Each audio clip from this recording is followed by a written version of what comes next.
Welcome to Oscar on point, जहां हम Oscar winning और ऑस्कर नॉमिनेटेड मास्टरपीस मूवीज को एक्सप्लेन करते हैं। दोस्तों, इतिहास सिर्फ युद्धों से नहीं लिखा जाता। कभी कभी एक इंसान का लिया गया फैसला भी पूरी दुनिया की सोच बदल देता है। आज आप उस दौर की कहानी देखेंगे जब रोमन साम्राज्य अपनी ताकत के चरम पे था। एक तरफ था सत्ता का अहंकार और दूसरी तरफ आजादी का सपना। इसी दौर में आप देखेंगे एक जूविश राजकुमार की कहानी, जिसे झूठे आरोप में कैद कर लिया जाता है, गुलाम बना दिया जाता है। उसका परिवार, उसका सम्मान और उसकी पूरी जिंदगी छीन ली जाती है। इसके बाद उसके दिल में जलने वाली आग उसे इतिहास के सबसे महान रथ दौड़ तक ले जाती है, जिससे उसकी जिंदगी हमेशा के लिए बदल जाती है। अपनी शानदार कहानी, बेहतरीन निर्देशन और भव्य दृश्यों की वजह से इस फिल्म को 31वें एकेडमी अवार्ड्स में 12 ऑस्कर नॉमिनेशंस मिले थे, जिनमें से इसने ऐतिहासिक 11 ऑस्कर्स जीत के सिनेमा के इतिहास में अपना नाम हमेशा के लिए अमर कर लिया। तो देर नहीं करेंगे दोस्तों, और सिनेमा इतिहास के सबसे भव्य कहानी की शुरुआत करेंगे। आज की मूवी है बेन-हर। कहानी की शुरुआत एनो डोमिनी यानी कि ईसवी युग के शुरुआती दौर से होती है। उस समय जूडिया देश रोमन साम्राज्य के अधीन थी।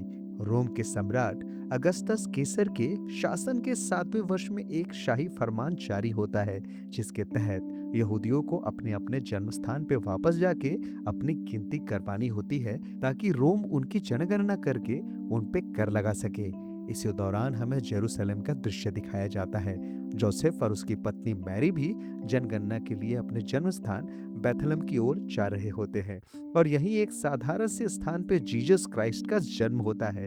उनके जन्म के समय आसमान में एक विशेष तारा दिखाई देता है, और दूर दूर से आए कुछ ज्ञानी लोग भी इस नवजात बच्चे को देखने पहुंचते हैं, क्योंकि उन्हें विश्वास होता है कि ये साधारण बच्चा नहीं है, बल्कि एक महान भविष्यवाणी से जुड़ा हुआ बालक है। इसके बाद कहानी लगभग 20-25 साल आगे बढ़ जाती है। अब जीसस क्राइस्ट बड़े हो चुके होते हैं और लोगों के बीच अपने पिता परमेश्वर के बारे में संदेश फैला रहे होते हैं। इधर जेरूसलम की राजनीतिक स्थिति लगातार तनावपूर्ण होती जा रही होती है। रोमन सेना शहर की ओर बढ़ रही होती है, और इसी समय एक पुराना परिचित भी जेरूसलम लौटता है, मिसाला। मिसाला एक रोमन अधिकारी के रूप में पूरी सेना के साथ जेरूसलम पहुंचता है। उसके साथ रोमन अधिकारी सेक्टस भी मौजूद होता है। मिसाला के लिए ये जगह बिल्कुल नई नहीं होती। वो बचपन में 14 साल की उम्र तक जेरूसलम में ही रहा था। बचपन से ही उसका सपना था कि एक दिन वो इसी छावनी की कमान को संभालेगा। सेक्टस उसे बताता है कि यहाँ के यहूदी रोम के प्रति गहरी नाराजगी रखते हैं। वे रोम के करों का विरोध करते हैं, और यहाँ तक कि रोमन देवताओं की मूर्तियों और सम्राट की मूर्तियों को भी तोड़ देते हैं। मिसाला हैरान होकर पूछता है, तो क्या उन्हें सजा नहीं दी जाती? सेक्टस जवाब में देता है कि सजा तभी दी जा सकती है जब उन्हें पकड़ा जाए, लेकिन ये लोग इतने गुप्त तरीके से काम करते हैं कि उनके नेताओं तक पहुंचना मुश्किल है। मिसाला का उद्देश्य भी बिल्कुल स्पष्ट होता है। वो किसी भी विद्रोह को जन्म लेने से पहले ही कुचल देना चाहता है। तभी एक रोमन सैनिक आके खबर देता है, बाहर एक यहूदी व्यक्ति मिसाला से मिलना चाहता है। उसका नाम है जूडा बेन-हर। मिसाला ये नाम सुनते ही पहचान जाता है। वो बताता है कि जूडा बेन-हर जेरूसलम के सबसे अमीर लोगों में से एक है और जूडिया के सबसे प्रतिष्ठित परिवारों में से एक का मुखिया है। लेकिन उसके लिए बेन सिर्फ एक अमीर यहूदी राजकुमार नहीं है, बल्कि उसके बचपन का दोस्त है। इसके बाद मिसाला और जूडा बेन-हर एक दूसरे के सामने आते हैं। इतने सालों बाद दोनों दोस्तों की मुलाकात होती है। दोनों एक दूसरे के गले लग जाते हैं। लेकिन इतने सालों बाद हुई इस मुलाकात में राजनीति को ज्यादा देर तक दूर नहीं रखा जा सकता। मिसाला अब रोमन अधिकारी बन चुका होता है। उसे बेन की मदद चाहिए होती है। वो चाहता है कि बेन उन यहूदियों के बारे में जानकारी दे जो रोमन एम्पायर की सत्ता को स्वीकार नहीं करते हैं और रोम के खिलाफ विद्रोह की तैयारी करते हैं। लेकिन बेन कहता है, अगर रोम को सच में शांति चाहिए तो उसे अपने सैनिक पीछे हटा लेने चाहिए, यहूदियों को उनकी आजादी दे देनी चाहिए। उसके हिसाब से यही रास्ता सबके लिए बेहतर होगा। लेकिन मिसाला साफ कह देता है कि रोम पीछे हटने वाला नहीं है, उल्टा और भी बड़ी रोमन सेना आने वाली है, क्योंकि रोम किसी भी रेबेलियन को जन्म लेने से पहले ही कुचल देना चाहता है। फिलहाल दोनों के बातचीत में गुस्सा नहीं होता। अगले दिन मिसाला बेन के घर पहुंचता है। उसकी मुलाकात बेन की मां मिरियाम और उसकी छोटी बहन तेजा से होती है। लेकिन मुलाकात का माहौल फिर धीरे धीरे राजनीति की तरफ मुड़ जाता है। मैसाला दोबारा बेन से कहता है कि उसे अपने लोगों के बारे में जानकारी दे। मैसाला की सोच अब पहले से कहीं ज्यादा स्पष्ट दिखाई देती है। उसका मानना होता है कि रोम की सर्वोच्च सत्ता को चुनौती देने वाला व्यक्ति साम्राज्य का दुश्मन है। मैसाला अब खुद भी बहुत महत्वाकांक्षी हो चुका होता है। वो रोम में और भी ऊंचा पद हासिल करना चाहता है, लेकिन बेन अपने सिद्धांत से पीछे हटने के लिए तैयार नहीं होता। वो साफ कहता है कि वो अपने लोगों के साथ विश्वासघात नहीं कर सकता। अब दोनों के बीच बहस तेज हो जाती है। मैसाला उससे सीधा सवाल करता है, तुम मेरे साथ हो या मेरे खिलाफ? जूडा जवाब में कहता है कि अगर तुम्हारा साथ नहीं देना तुम्हारे खिलाफ होना है तो मैं तुम्हारे खिलाफ हूँ। ये जवाब सुन के मैसाला गुस्से से भर जाता है और गुस्से में वहां से चला जाता है। कुछ देर पहले तक जो दो दोस्त हंसते हुए अपने बचपन को याद कर रहे थे, उनके बीच अब बहुत बड़ी दीवार खड़ी हो चुकी होती है। अगले दिन बेन के घर उसका वफादार अकाउंटेंट सैमेंडस आता है। वो एंटियोस से वापस लौटा होता है और उसके साथ उसकी बेटी इश्तर भी होती है। बेन अपने घर के नौकरों और दासों के साथ भी बहुत ही सम्मान और अपनापन रखता है। उसके लिए वे सिर्फ उसके अधीन काम करने वाले लोग नहीं हैं, बल्कि उसके ही परिवार का हिस्सा है। इसी दौरान इस्तर अब बड़ी हो चुकी होती है और बेहद खूबसूरत होती है। इस्तर की शादी की बात चल रही होती है। उस समय दास परिवार की लड़की के लिए शादी जैसे महत्वपूर्ण फैसले भी उसके मालिक की अनुमति से जुड़े होते थे। बेन उसकी खुशी को प्राथमिकता देता है और उसे शादी की अनुमति दे देता है, लेकिन इस पूरे मामले के पीछे एक भावनात्मक सच्चाई छिपी हुई है। इस्तर और बेन एक दूसरे से प्रेम करते हैं। दोनों जानते हैं कि वे एक दूसरे के करीब हैं, लेकिन परिस्थितियां उनके पक्ष में नहीं है। इस्तर की शादी कहीं और तय हो चुकी है और वो उस रिश्ते के लिए हाँ भी कर चुकी है। इसीलिए दोनों अपने दिल की बात खुल के नहीं कह पाते। थोड़ी देर बाद कुछ पल के लिए दोनों अकेले में होते हैं, तब उनके बीच की भावनाएं सामने आ जाती है। दोनों जानते हैं कि वे एक दूसरे से प्यार करते हैं, लेकिन अब शायद बहुत देर हो चुकी है। इसी बीच वेलेरियस ग्रेटस को जूडिया का नया रोमन गवर्नर नियुक्त किया गया होता है। उसका स्वागत करने के लिए मैसाला अपनी सेना के साथ आगे बढ़ता है। शहर के मुख्य द्वार से रोमन सेना का विशाल जुलूस गुजर रहा होता है। चारों तरफ रोमन सैनिक और लोग रास्ते के किनारे खड़े होकर उन्हें देख रहे होते हैं। उधर बेन और उसकी बहन तिर्जा अपने घर की छत पे खड़े होके उस जुलूस को देख रहे होते हैं। घर की छत की दीवार पहले से ही कमजोर होती है। तिर्जा जब उस दीवार पे अपना हाथ रखती है तो दीवार का एक हिस्सा टूट के नीचे सड़क पे गिर जाता है। उसी समय वेलेरियस ग्रेटस का घोड़ा वहां से गुजर रहा होता है। ऊपर से गिरा हुआ मलबा देख के घोड़ा बिदक जाता है और ग्रेटस नीचे गिर जाता है। वो बेहोश हो जाता है। रोमन सैनिक तुरंत समझते हैं कि ये कोई साधारण दुर्घटना नहीं, बल्कि हमला हो सकता है। पूरी रोमन सेना बेन के घर की तरफ दौड़ पड़ती है। बेन तुरंत समझ जाता है कि उसका परिवार भयानक मुसीबत में पड़ सकता है। वो तिर्जा से कहता है कि वो चुप रहे। बेन सैनिकों को समझाने की कोशिश करता है कि ये जानबूझ के नहीं किया गया था। वो कहता है कि ये सिर्फ एक दुर्घटना थी, लेकिन रोमन सैनिक उसकी बात सुनने को तैयार ही नहीं होते। उसकी माँ मिरियाम और बहन तिर्जा को भी हिरासत में ले लिया जाता है। कुछ ही देर बाद मैसाला वहां पहुंचता है। बेन उससे भी कहता है कि यह हमला नहीं था, सिर्फ एक दुर्घटना थी। मैसाला जानता है कि जूडा सच बोल रहा है, लेकिन मैसाला बेन को गिरफ्तार करने का आदेश दे देता है, जिसके बाद बेन को जेल में डाल दिया जाता है।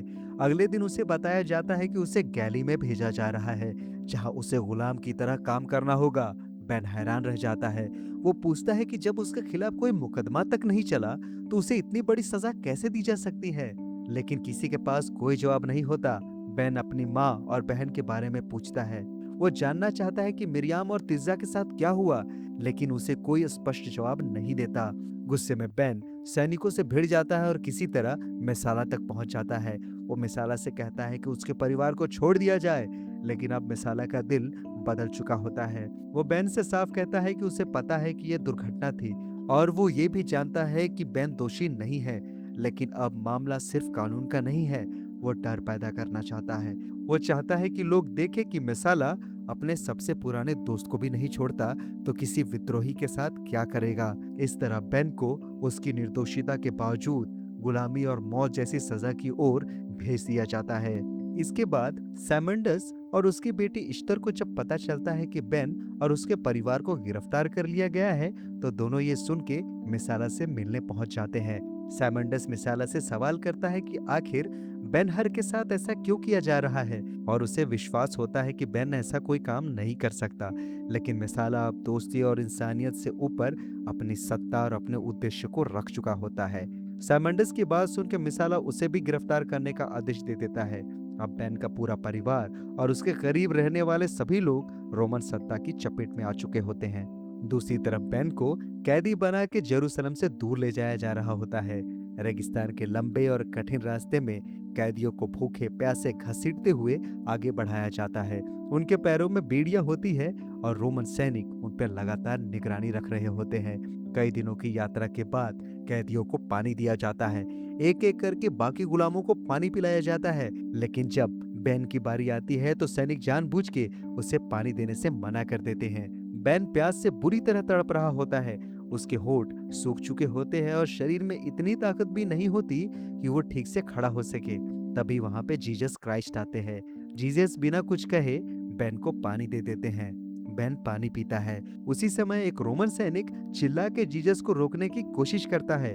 वो कहता है कि इस कैदी को पानी देने की अनुमति नहीं है, लेकिन जीसस सिर्फ उसकी तरफ देखते हैं और उस एक नजर में ऐसा प्रभाव होता है कि सैनिक कुछ पल के लिए जैसे अपनी ही कठोरता भूल गया हो। वो जीसस को देखता है और फिर बिना कुछ कहे पीछे हट जाता है। बेन को तब नहीं पता होता कि उसके सामने कौन खड़ा है।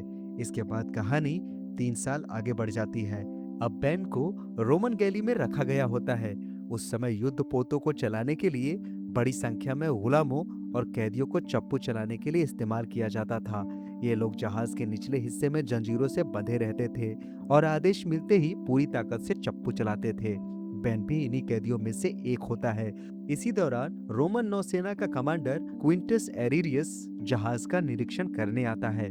एरिरियस अनुभवी सैनिक होता है और वो इन गुलामों को सिर्फ कैदी नहीं बल्कि युद्ध के लिए इस्तेमाल होने वाले ताकत के रूप में देखता है। वो बेन पे भी ध्यान देता है। उसे इस आदमी के अंदर कुछ अलग दिखाई देता है। बाकी कैदियों के अंदर जहां थकान और हार दिखाई दे रही होती है, वहीं बेन के अंदर अभी भी गुस्सा होता है। उसकी आंखों में हार मानने की जगह एक आग होती है। एरिरियस समझ जाता है कि इस आदमी के अंदर लड़ने की इच्छा अभी भी मरी नहीं है। आगे हमें पता चलता है कि केसर ने एरिरियस को एक महत्वपूर्ण जिम्मेदारी दी है। मैकडोनिया के समुद्री इलाके में रोमन जहाजों पे समुद्री लुटेरों के हमले बढ़ गए थे और रोमन व्यापारिक जहाजों को लूटा जा रहा था। एरिरियस का काम इन समुद्री लुटेरों को रोकना और उनका सफाया करना होता है। इसीलिए उसे अपने जहाज और अपने लोगों की तैयारी को लेके कोई गलती नहीं चाहिए। वो सभी गुलामों की क्षमता को परखता है। वो तेजी से चप्पू चलाने का आदेश देता है। गुलाम पूरी ताकत से चप्पू चलाते हैं, लेकिन कुछ ही समय में कई लोग थक के हार मानने लगते हैं। लेकिन बेन फिर भी नहीं रुकता। वो अपनी पूरी ताकत लगाता रहता है। एरिरियस उसकी क्षमता को देखता है और उसे अपने पास बुलाता है। वो बेन को सिर्फ एक गुलाम नहीं बल्कि एक ऐसे आदमी के रूप में देखता है जिसके अंदर सैनिक बनने की क्षमता है। लेकिन बेन उसकी बात को स्वीकार नहीं करता। वो गुलाम बन के रोम के लिए लड़ना नहीं चाहता। वो अपने विश्वास पे कायम रहता है। बेन का मानना होता है कि अगर ईश्वर ने उसे अब तक जीवित रखा है तो उसका कोई उद्देश्य जरूर है। वो ये नहीं मानता कि इतने सालों तक ईश्वर ने उसे सिर्फ इसलिए जीवित रखा है कि वो इसी जहाज की जंजीरों में बंध के चप्पू चलाते चलाते मर जाए। यहाँ पे हम बेन और एरिरियस के बीच उनके विश्वासों का अंतर देख पाते हैं। तभी अचानक खबर आती है, दुश्मन दिखाई दे रहा है। समुद्री लुटेरों के जहाज सामने आ चुके होते हैं। हर तरफ युद्ध की तैयारी शुरू हो जाती है। रोमन सैनिक अपने हथियार संभाल लेते हैं। गुलामों को भी चप्पू चलाने का आदेश दे दिया जाता है। लेकिन क्विंटस एरिरियस का एक अलग आदेश भी होता है। बेन के पैरों में लगी बेड़ियां खोल दी जाती है। अब वो बाकी कैदियों की तरह पूरी तरह से बंधा हुआ नहीं होता। फिर शुरू होती है समुद्र पे भयंकर लड़ाई। दोनों जहाज एक दूसरे से टकराते हैं। सैनिक तलवारों और भालों से एक दूसरे पे हमला करते हैं। कई लोग समुद्र में गिर जाते हैं। हर तरफ चीख पुकार और खून दिखाई देता है। युद्ध इतना भयंकर होता है कि कुछ ही देर में रोमन जहाज भी बुरी तरह क्षतिग्रस्त हो जाता है। इस अफरा तफरी में क्विंटस एरिरियस समुद्र में गिर जाता है। बेन ये देख लेता है। वो समुद्र में छलांग लगा के एरिरियस को मरने से बचा लेता है। इसी दौरान वो अपने आसपास तबाही को देखता है। जिस जहाज पे वो इतने समय से गुलाम बन के रह रहा था वो डूब चुका होता है। एरिरियस भी निराश हो जाता है। उसे लगता है कि अब सब खत्म हो गया है। लेकिन बेन उसे हार मानने नहीं देता। वो उसे जिंदा रहने के लिए मजबूर करता है। और यहीं बेन के चरित्र की एक बड़ी बात सामने आती है। उसके अंदर बदला लेने की आग जरूर है, लेकिन वो पूरी तरह क्रूर नहीं हुआ है। अगले दिन एक रोमन जहाज वहां पहुंचता है। उन्हें पता चलता है कि रोमन सेना ने समुद्री लुटेरों को हरा दिया है, युद्ध जीत लिया गया होता है और क्विंटस एरेरियस भी बच गया होता है। रोमन सैनिक उसे सम्मान के साथ अपने जहाज पे ले जाते हैं और एरेरियस बेन को भी अपने साथ ले आता है। समुद्री युद्ध में जीत के बाद क्विंटस एरेरियस और बेन हर रोम लौटते हैं। विजय के बाद दोनों की शानदार एंट्री होती है और रोम की जनता उनका जोरदार स्वागत करती है। सम्राट की नजर बेन पे पड़ती है। वो एरेरियस से पूछता है कि उसके साथ रथ में सवार ये आदमी कौन है। एरेरियस बताता है कि ये वही आदमी है जिसने युद्ध के दौरान उसकी जान बचाई थी। वो ये भी बताता है कि बेन के ऊपर जूडिया के गवर्नर पे हमला करने का आरोप लगाया गया था, लेकिन वो निर्दोष था। सम्राट ये सब जानने के बाद बेन को दोबारा गुलामी में भेजने के बजाय उससे क्विंटस एरेरियस को ही सौंप देता है और कहता है कि तुम जैसा चाहो इसके साथ वैसा व्यवहार कर सकते हो। एरेरियस के लिए बेन अब सिर्फ एक गुलाम नहीं रह गया होता, वो उसे अपने बेटे की जगह देखने लगता है।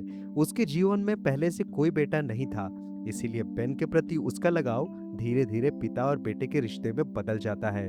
कुछ समय बाद बेन रोम के महान सर्कस का शानदार रथ सवार बन जाता है। वो लगातार जीत हासिल करता है और रोम के सबसे बेहतरीन रथ सवारों में उसका नाम शामिल हो जाता है। जिसके बाद एरेरियस एक बहुत बड़ा फैसला लेता है। वो बेन को कानूनी रूप से अपना एडॉप्टेड सन बना लेता है। इसी दौरान बेन की मुलाकात पोंटियस पिलाटे से होती है। पिलाटे एरेरियस का पुराना मित्र होता है और जल्द ही उसे जूडिया का गवर्नर नियुक्त किया जाने वाला होता है। एरेरियस चाहता है कि बेन रोम में ही रहे, उसकी संपत्ति, कारोबार और विरासत को आगे बढ़ाए, लेकिन बेन के लिए रोम में मिली सारी सुख सुविधाएं उसकी असली मंजिल नहीं है। वो वापस जूडिया जाना चाहता है। एरेरियस समझ जाता है कि वो उसे रोक नहीं सकता।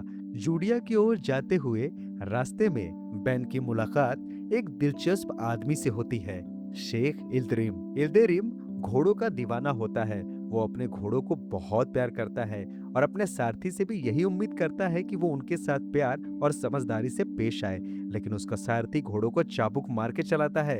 इल्दरिम ये देख के बहुत गुस्सा हो जाता है। वो उसे डांटता है और कहता है कि अगर उसने उसके घोड़ों के साथ दोबारा ऐसा व्यवहार किया तो वो उसे बख्शेगा नहीं। तभी बेन उस रेस को ध्यान से देखता है और इल्दरिम को एक महत्वपूर्ण सलाह देता है।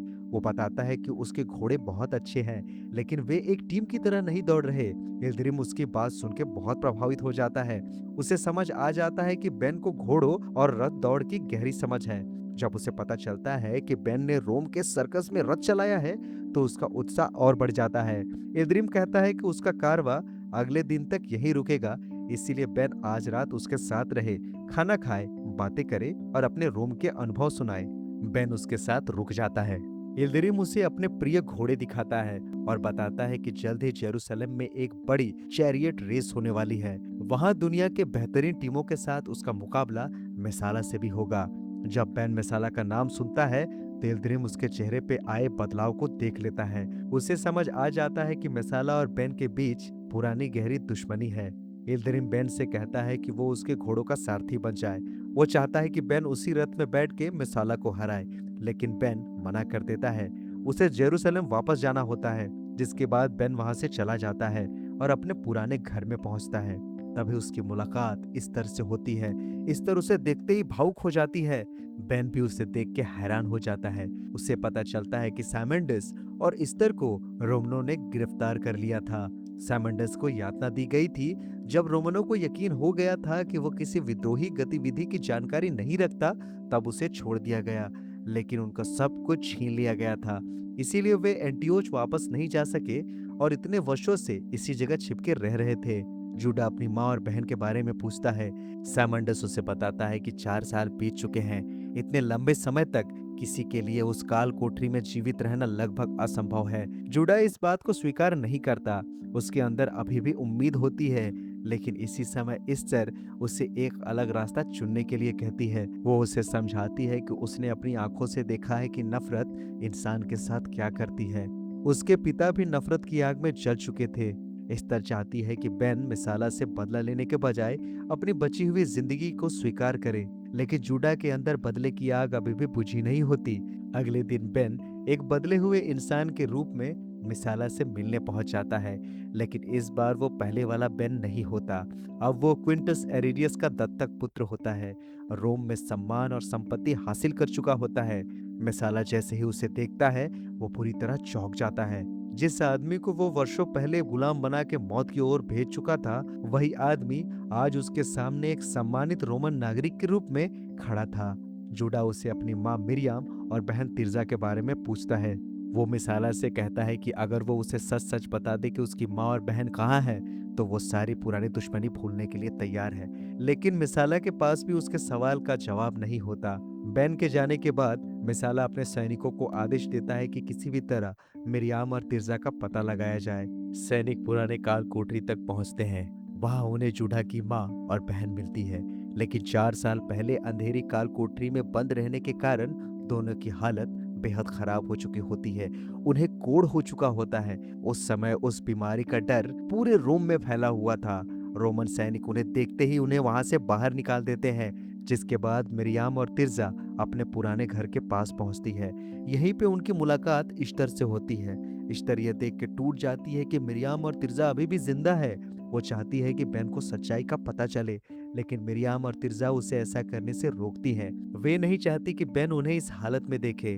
उन्हें डर होता है कि अपने परिवार के ऐसी हालत देख के बेन के अंदर बदले की आग और भी भड़क जाएगी। इसीलिए मिरियाम इश्तर से वादा लेती है कि वो बेन को ये नहीं बताएगी कि वे दोनों अभी भी जिंदा है। कुछ ही देर बाद बेन वहां पे पहुंच जाता है। इश्तर के सामने सबसे कठिन फैसला होता है। वो सच बता के बेन को अपनी माँ और बहन के पास ले जा सकती है, लेकिन उसने मिरियाम से वादा किया होता है। आखिरकार वो बेन से कहती है कि उसकी माँ और बहन अब मर चुकी है। उसने उनकी लाशें देखी हैं। यह सुनते ही बेन पूरी तरह टूट जाता है।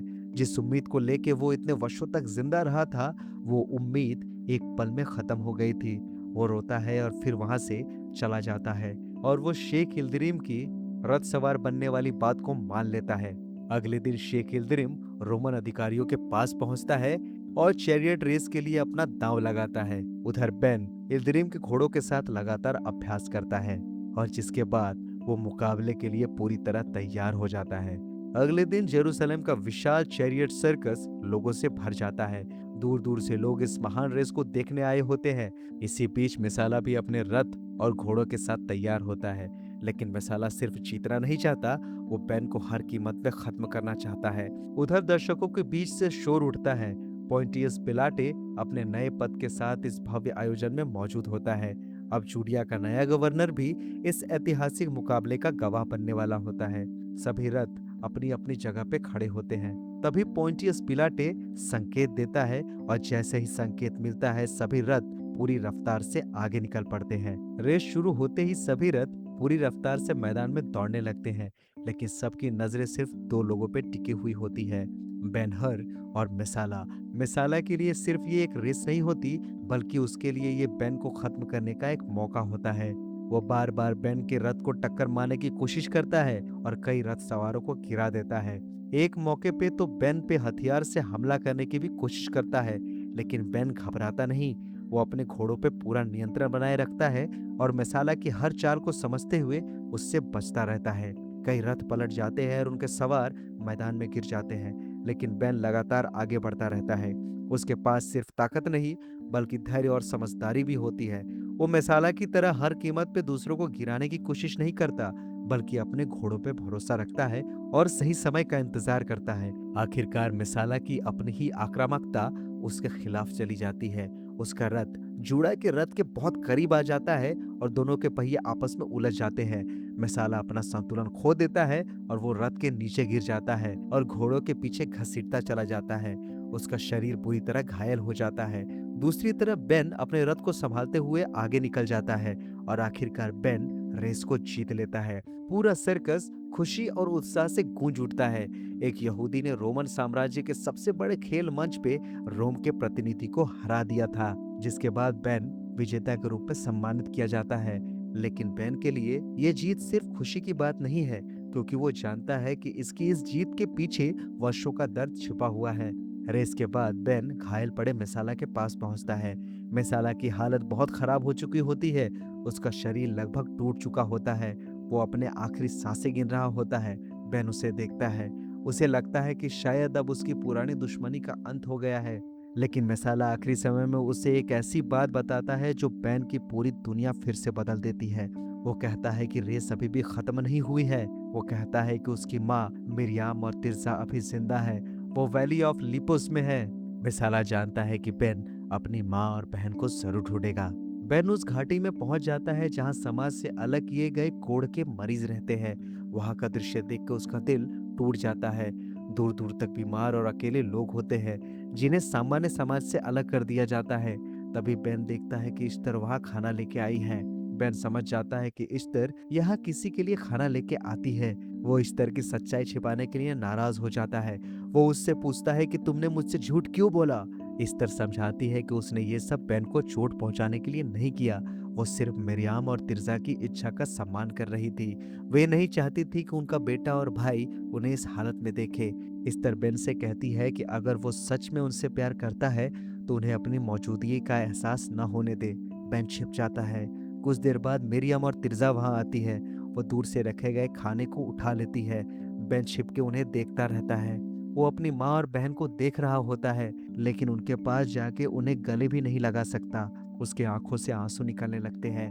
अब बेन वहां से लौटने लगता है तो उसे लोगों का एक समूह दिखाई देता है। वे सभी लोग एक आदमी की ओर जा रहे होते हैं, जीसस क्राइस्ट। बेन के करीबी लोग उससे कहते हैं कि उसे भी जीसस के पास जाना चाहिए। लेकिन बेन इस समय अपने अंदर भयंकर गुस्सा लिए हुए होता है। जिस ईश्वर में उसने विश्वास रखा उसी के सामने अब उसके मन में सवाल है। वो जीवित तो बच गया, उसने अपनी आजादी भी वापस पा ली, उसने रोम में सम्मान और दौलत भी हासिल कर ली, उसने मैसाला को भी हरा दिया, लेकिन फिर भी उसके पास अपनी माँ और बहन को बचाने की ताकत नहीं है। इसलिए वो जीसस के पास जाने से इनकार कर देता है। इसके बाद बेन पोंटियस पिलाटे से मिलता है। पिलाटे उसे बताता है कि उसकी जीत के बाद अब उसकी स्थिति बदल चुकी है। बेन को रोमन नागरिकता और सम्मान मिल चुका है। पिलाटे चाहता है कि बेन इस नए जीवन को स्वीकार करे। वो उसे समझाता है कि रोम के साथ रहने से उसके सामने बहुत सारे अवसर खुल सकते हैं। वो शक्ति, सम्मान और संपत्ति हासिल कर सकता है।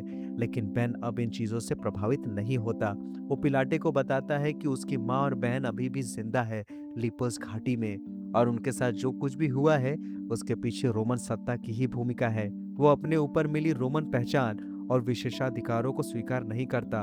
वो क्विंटस एरिडियस की अंगूठी भी वापस कर देता है, जिस अंगूठी ने उसे रोमन समाज में एक नई पहचान दी थी। अब बेन उसे अपने हाथ में रखना नहीं चाहता। वो वहां से चला जाता है। अब बेन के पास न रोम की सत्ता होती है और न ही सम्मान का मोह। इसके बाद बेन इस्तर के पास जाता है, लेकिन अब उसके अंदर पहले वाला बेन नहीं बचा होता, और अब उसे लगता है कि अगर वो चुप रहा तो उसके जैसे न जाने कितने यहूदियों के साथ यही होगा। इस्तर उसे समझाने की कोशिश करती है। वो उसे रब्बी के बारे में बताती है जो लोगों को बदला लेने के बजाय प्रेम और क्षमा का रास्ता दिखाता है। लेकिन बेन अब ये सुनना नहीं चाहता। उसके अंदर विद्रोह पैदा हो चुका होता है। वो कहता है कि रोमन एम्पायर सिर्फ उन पर शासन नहीं कर रहा बल्कि उनकी पहचान और उनके भविष्य को भी कुचल रहा है। अगर वे आज चुप रहे तो आने वाली पीढ़ियां भी इसी अत्याचार को सहती रहेंगी। इसीलिए बेन अब तलवार उठाना चाहता है। वो रोमन्स के खिलाफ लड़ना चाहता है। इस तरह उसकी बातें सुन के दुखी हो जाती है। वो कहती है कि उसने बेन को पहले ही एक बार खो दिया था और अब उसे लग रहा है कि बेन उसी रास्ते पे जा रहा है जिस रास्ते पे मैसाला चला था। अगले दिन इस्तर मिरियाम और तिर्जा से मिलने के लिए जाती है। तिर्जा की हालत बहुत खराब हो चुकी होती है। मिरियाम अपनी बेटी को इस हालत में देख के टूट चुकी होती है। लेकिन अब बेन भी उनका पीछा करते हुए वहां पहुंच जाता है। मिरियाम जैसे ही उसे देखती है उसकी आंखों में आंसू आ जाते हैं। वो कभी नहीं चाहती थी कि उसका बेटा उन्हें इस हालत में देखे, लेकिन अब सच्चाई छिपाना संभव नहीं। इस्तर के मन में एक बात आती है। वो चाहती है कि मिरियाम और तिर्जा को उस आदमी के पास ले जाया जाए जिसकी बातें उसने सुनी है। इस्तर को लगता है कि जीसस की बातें सिर्फ इंसान की बातें नहीं है, उनके शब्दों में उसे ईश्वर की आवाज सुनाई देती है, और शायद आखिरी समय में मिरियाम और तिर्जा को भी वही शब्द सुनने चाहिए। जूडा अपनी बहन को उठाता है। वो अपनी माँ और बहन को लेकर शहर की ओर निकल पड़ता है। लेकिन शहर का माहौल बदल चुका होता है। लोगों की भीड़ एक ही दिशा में जा रही होती है, क्योंकि आज जीसस क्राइस्ट को सजा दी जा रही होती है। रोमन सैनिक जीसस को कोड़े मारते हुए आगे ले जा रहे होते हैं। उनके कंधों पे क्रॉस होता है। उन पे आरोप लगाया गया होता है कि वे लोगों को एक नए रास्ते की शिक्षा दे रहे हैं। लेकिन जीसस का संदेश सत्ता और हिंसा का नहीं था। वो लोगों को ईश्वर में विश्वास, प्रेम, दया और दूसरों को क्षमा करने की शिक्षा देते थे। फिर भी रोमन सत्ता के लिए ये भीड़ और ये संदेश खतरे की तरह दिखाई देता था। बेन भीड़ में जीसस को देखता है। तभी उसकी नजर उसके चेहरे पे पड़ती है। उसे अचानक याद आता है कि ये वही आदमी है जिसने वर्षों पहले रेगिस्तान में उसे पानी पिलाया था, जब बेन प्यास से मरने की हालत में था। जीसस रास्ते में गिर जाते हैं। बेन उन्हें पानी देने की कोशिश करता है। बेन की आंखों से आंसू निकलने लगते हैं। जीसस को क्रूस पे चढ़ा दिया जाता है। हजारों लोग इस दृश्य को देख रहे होते हैं। जिस आदमी ने लोगों को जीवन जीने का नया तरीका सिखाया, वही अब सबके सामने मौत की सजा झेल रहा होता है। तभी उसको जीसस के शब्द सुनाई देते हैं। वो अपने साथ ऐसा करने वाले लोगों के लिए भी क्षमा की प्रार्थना कर रहे थे। बेन ये सुन के भीतर से हिल जाता है। जिस आदमी के अंदर कुछ समय पहले तक रोमन्स के खिलाफ तलवार उठाने की आग थी, वो अब पहली बार समझ रहा होता है कि जीसस किस तरह की ताकत की बात कर रहे थे। ये तलवार की ताकत नहीं होती, ये क्षमा की ताकत होती है। अचानक मौसम बदलने लगता है। आसमान काला पड़ जाता है। दिन के समय ऐसा लगता है जैसे रात उतर आई हो। तेज बारिश होने लगती है और इसी तूफान के बीच एक ऐसा बदलाव होता है जिसकी बेन ने कभी भी कल्पना ही नहीं की थी। मिरियाम और तिरसा की हालत बदलने लगती है। उनके शरीर से कोढ़ के निशान मिटने लगते हैं। वर्षों से जिस बीमारी ने उन्हें समाज से अलग कर दिया था, वो जैसे अचानक समाप्त हो जाती है। दोनों ठीक हो जाते हैं। ये एक चमत्कार होता है। बारिश रुकने के बाद बेन घर लौटता है। इस्तर के सामने जीसस की आखिरी घड़ियों की बात करता है। वो बताता है कि जीसस खुद के मौत के सामने खड़े थे, तब भी उनके शब्द नफरत के नहीं थे। वो अपने साथ अत्याचार करने वालों के लिए भी क्षमा मांग रहे थे। बेन के लिए यही सबसे बड़ा बदलाव है। वो समझ जाता है कि अगर एक इंसान अपने हत्यारों को भी क्षमा कर सकता है, तो फिर नफरत को पकड़े रहना ही उसकी सबसे बड़ी हार है।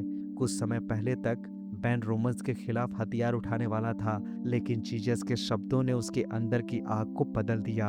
अब वो समझ चुका होता है कि बदला इंसान को वही बना देता है जिससे वो नफरत करता है, और क्षमा इंसान को नफरत से आजाद कर देती है। तभी बेन अपनी माँ और बहन की ओर देखता है। वो ठीक हो चुकी होती है। बेन की आंखों से आंसू निकल पड़ते हैं। वो दौड़ के अपने माँ और बहन को गले लगा लेता है। वर्षों का दर्द, इंतजार और अकेलापन जैसे एक पल में ही आंसुओं के साथ बाहर निकल आते हैं। अब उनका परिवार फिर से सामने होता है और जूडा बेन-हर अब पहले वाला इंसान नहीं रहा होता। उसने समझ लिया था कि इंसान के पास सबसे बड़ी ताकत तलवार, दौलत या सत्ता नहीं है। सबसे बड़ा धन है किसी को क्षमा कर देना। और इसी के साथ बेन-हर की कहानी यहीं पे खत्म होती है। दोस्तों, बेन-हर की कहानी सिर्फ एक आदमी की बदले की कहानी नहीं है, बल्कि ये कहानी है इंसान के अंदर चलने वाली उस लड़ाई की, जिसमें एक तरफ नफरत होती है और दूसरी तरफ माफ करने की ताकत। क्योंकि ताकतवर वो नहीं है जो बदला ले सके, ताकतवर वो है जो बदला लेने की ताकत रखते हुए भी माफ कर सके। तो मुझे उम्मीद है दोस्तों कि आपको बेन-हर की कहानी बहुत पसंद आई होगी, और अगर आई है तो वीडियो को लाइक कीजिए, शेयर कीजिए और चैनल को सब्सक्राइब जरूर कीजिए। तो मिलेंगे दोस्तों ऐसे ही किसी और नए ऑस्कर विनिंग मास्टरपीस मूवी के साथ। तब तक के लिए thank you very much for watching. Keep watching Oscar on point.